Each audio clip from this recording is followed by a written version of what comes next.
Nandyal TDP కార్యాలయంలో మంత్రి ఫరూక్ సమావేశం నిర్వహించారు. నిన్న రాష్ట్ర వ్యాప్తంగా వైసీపీ నాయకులు పెంచిన విద్యుత్ ఛార్జీల నిరసనలపై మంత్రి ఫరూక్ కామెంట్స్ చేశారు. విద్యుత్ ఛార్జీలు 9 సార్లు పెంచిన ఘనత వైసీపీ పార్టీదేనని ఎద్దేవా చేశారు. ట్రూఅప్ ఛార్జెస్ పెంచుతారని, జగన్ చేసిన అప్పులకు ఇప్పుడు ప్రభుత్వం వడ్డీలు కడుతుందన్నారు.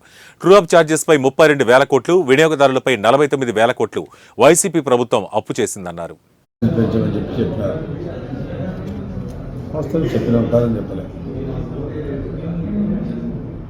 పెంచిన ఛార్జీలు ఎవరు పెంచినారు? 9 సార్లు పెంచినాము. ఇప్పుడు ఎందుకు పెంచినాం? మనము నువ్వు తీసుకున్నది ట్రూ ఆఫ్ ఛార్జెస్ అని పెంచినావు. ట్రూ ఆఫ్ ఛార్జీలు పెంచుతానని చెప్పి అప్పు తెచ్చుకున్నావు. ఆ ట్రూ ఆఫ్ ఛార్జ్ ఎవరు కట్టాలా? నేను కట్టాలనా?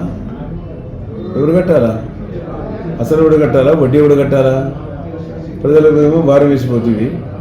కట్టి తెలుగుదేశం పార్టీ వచ్చింది, తెలుగుదేశం మీద భారం పడింది. కట్టరా తెలుగుదేశం పార్టీ అడిచి కడుతుంది.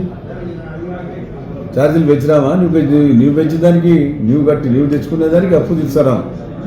బాబా మేము చేసింది కాదు పాపం, నువ్వు చేసిన పాపం ఇది. విద్యుత్ ఛార్జీ ఎంత? 32 కోట్ల రూపాయలు అప్పు చేశాడు.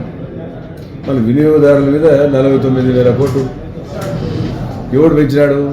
ట్రూ ఆఫ్ ఛార్జీలు నువ్వే ఇంత పెంచుతా, నాకు ఇంత ఆదాయం వస్తుంది, నేను అధికారంలో ఉన్నాను కాబట్టి అప్పు తీరుస్తాను. నేను ప్రభుత్వం అప్పు తీస్తాను, ఇది కట్టిన ప్రభుత్వమే కదా, ప్రభుత్వం మీద భారమని. ఎన్ని ఉన్నాయి చూడండి, ఎన్ని ఉన్నాయి నష్టాలు? 1,000 కోట్ల రూపాయలు విద్యుత్ సంస్థలకు పెరిగిన అప్పులు 49,000 కోట్ల రూపాయలు.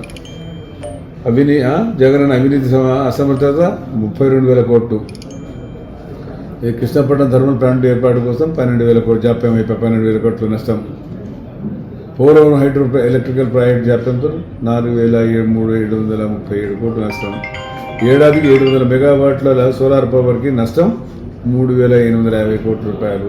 అప్పుల వడ్డీ భారం 10,892 కోట్ల రూపాయలు. మళ్ళా డిస్కమ్ అది కూర్చుంటా డిస్కమ్ తెలుసుగా ఛార్జీలు వచ్చాయి 9,613 కోట్లు. ఈ వైఫల్యాలని జెన్కో ప్లాంట్ విద్యుత్ ఉత్పత్తి తగ్గించడం వల్ల మళ్ళీ 3,135 కోట్లు. పేపర్లో కూడా వచ్చింది, చాలా పెద్ద ఎత్తున చూసాను, ఆంధ్రజ్యోతిలో చాలా పెద్ద ఎత్తున వచ్చింది. అని చెప్పేది ఎవరు పెంచిపోయినారు? దాన్ని అడగలే. 9 సార్లు ఎందుకు ఇచ్చిన అడగకూడదని జగన్ నిల్లు నేను ధర్నా చేశారే ఎందుకు రాని